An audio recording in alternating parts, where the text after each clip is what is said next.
윤석열 명예훼손 사건이라는 게 뭐냐면 이제 언론노조위원장을 했던 신학림 씨란 분이 있어요. 이분이 대장동 사업자인 김만배 씨를 대선 직전에 인터뷰를 합니다. 근데 이게 윤석열 명예훼손이고 정치공작이라고 하면서 인터뷰를 게재한 뉴스타파를 압수수색하고 막 난리를 쳤던 사건이 있는데 그 인터뷰 내용이 뭐였냐면은 이 대장동 사업자인 김만배 씨가 양반이 원래 법조 기자였어요. 그러니까 검찰들 잘 알겠죠.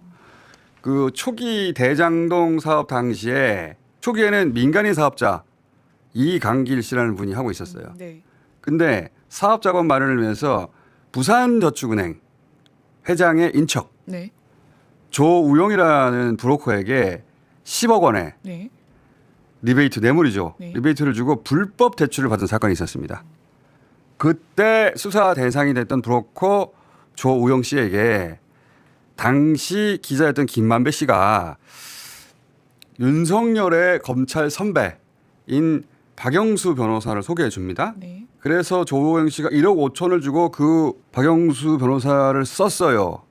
그랬더니 출국 금지가 됐던 조우영이 마지막 조사에선 그냥 커피 한 잔 마시고 나왔고 그리고 다 끝났다. 그렇게 수사가 무마됐더라 하는 이야기를 김만배 씨가 그때 한 거예요. 인터뷰에서. 네. 그런데 그때 그 수사를 한 사람이 누구냐? 대검 중수부의 윤석열. 그런데 그 윤석열이 이번 대선에 출마했네. 이런 내용이에요. 네. 그래서 그때 인터뷰를 게재한 뉴스타파의 기자들 압수수색을 검찰이 했는데 김승원 의원이 당시 뉴스타파 기자 봉지욱 한상진 기자를 상대로 이 내용을 일목요연하게 질의를 합니다. 이 내용을 따라가면 대장동 수사는 이재명이 아니라 윤석열을 했어야 한다는 게 드러나요. 들어보세요. 자, 2022년 3월 대선 직전에 후보자에 대한 검증에 관해서 공익적인 보도를 한 두 기자에 대해 2023년 9월 1일 검찰이 신학림 전 언론노조위원장을 압수수색하면서 조선일보가 갑자기 김만배 기획 신학림 실행 허위 인터뷰라는 보도를 냈고요. 9월 4일 이동관 엄중 조치를 하겠다. 9월 5일 대통령실에서 희대의 대선 정치 공작 사건이다. 9월 5일 권성동 선거 공작이다. 한동훈 장관 책임을 물을 것. 9월 7일 강백신 팀장으로 한 10여 명의 검사들로 구성을 하고 9월 12일 방심위에서 가장 많은 과징금을 부과하고 9월 14일 뉴스타파 사무실과 한상진 봉지욱 압수수색을 합니다. 9월 19일 이재명 체포동의안, 9월 21일 체포동의안의 의결까지 정신없이 몰아쳤는데요. 이렇게 난리를 쳤던 대상 보도는 김만배 씨가 당시 인터뷰에서 박영수 변호사와 윤석열 당시 대검 중수부 검사를 통해 사건을 해결했다. 이재명 성남시장 때문에 대장동 사업에 어려움을 겪었다고 하는데 이건 맞죠? 네, 맞습니다. 자, 보도는 대선 직전에 있었는데 1년 6개월 후에 갑자기 압수수색하고 조선일보는 허위라고 하던 일사불란하게 방통위원장부터 싹 나서가지고 네. 법무부 장관까지 강백신 팀장으로 팀을 꾸려가지고 압수수색 그리고 이재명 체포동의안 이게 전부 2주 안에 벌어진 일이에요. 네. 그러니까 기획을 한 다음에 시작하고 일사불란하게 처리한 거죠. 그럼 이게 진짜 윤석열에 대한 명예훼손인가? 그 명예훼손 프레임은 재판 첫날 다 깨지는데 왜냐하면 재판장이 아니 그 명예훼손인지 아닌지 보려면 당시에 윤석열이 실제로 이 수사를 봐줬는지 조우용을 봐줬는지 네. 이거부터 확인해야 되겠구만 라고 말을 합니다.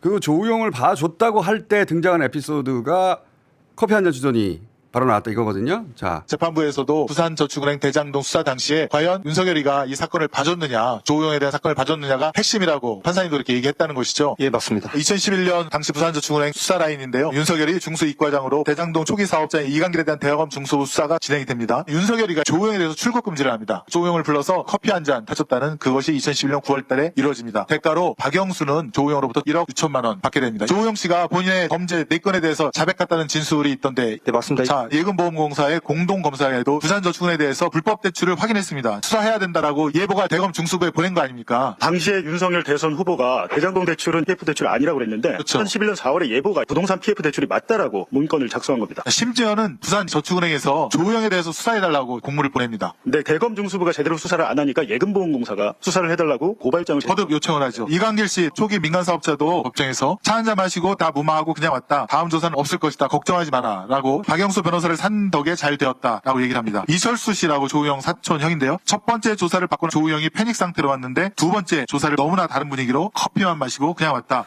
그런데 왜 1년 6개월이나 지나서 명예훼손 되지도 않을 사건을 아주 대대적으로 난리법석을 떨었냐. 이재명을 잡기 위해서다. 여기서도 이재명을 잡기 위해서예요.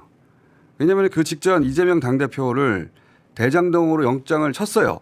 네. 그런데 국회 체포동의안이 부결이 됩니다. 네. 그 다음부터 두 번째 영장을 치기 위한 작전이 시작되는 거예요.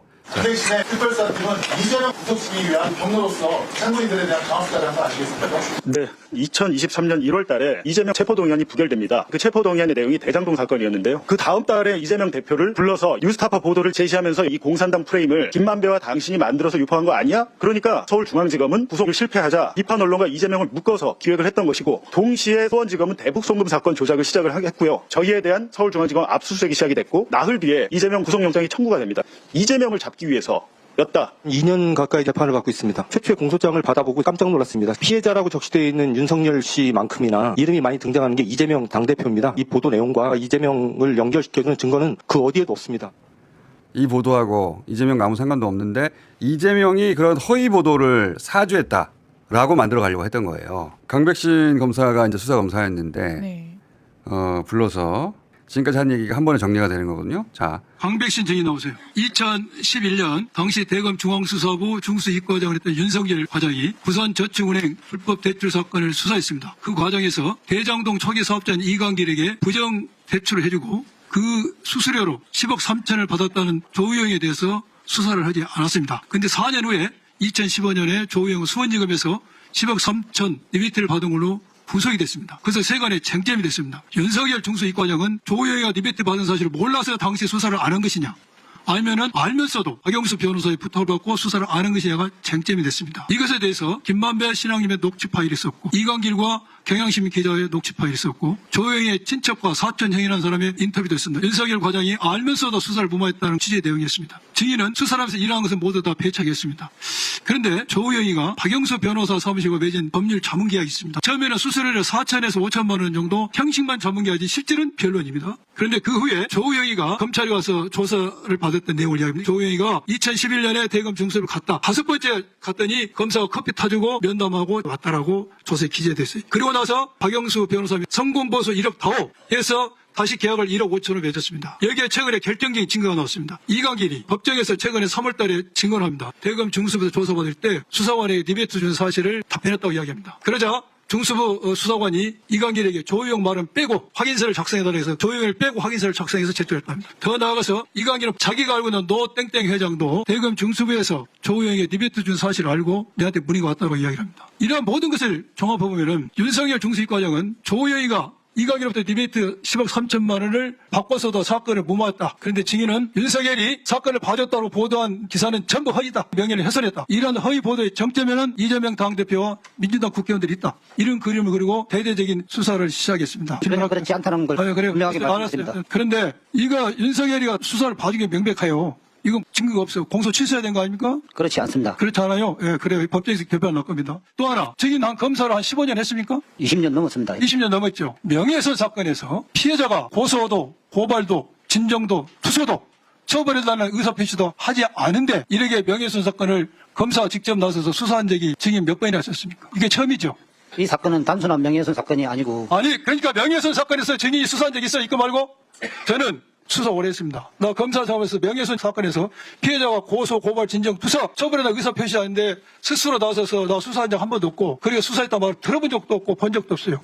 이것은 그야말로 검찰 조직이 윤석열의 사유물이 된 결정적인 사건입니다. 윤석열의 심기 경호를 위해서 검찰 조직이 흥신소로 전락했어. 윤석열의 하차업체로 전락한 겁니다.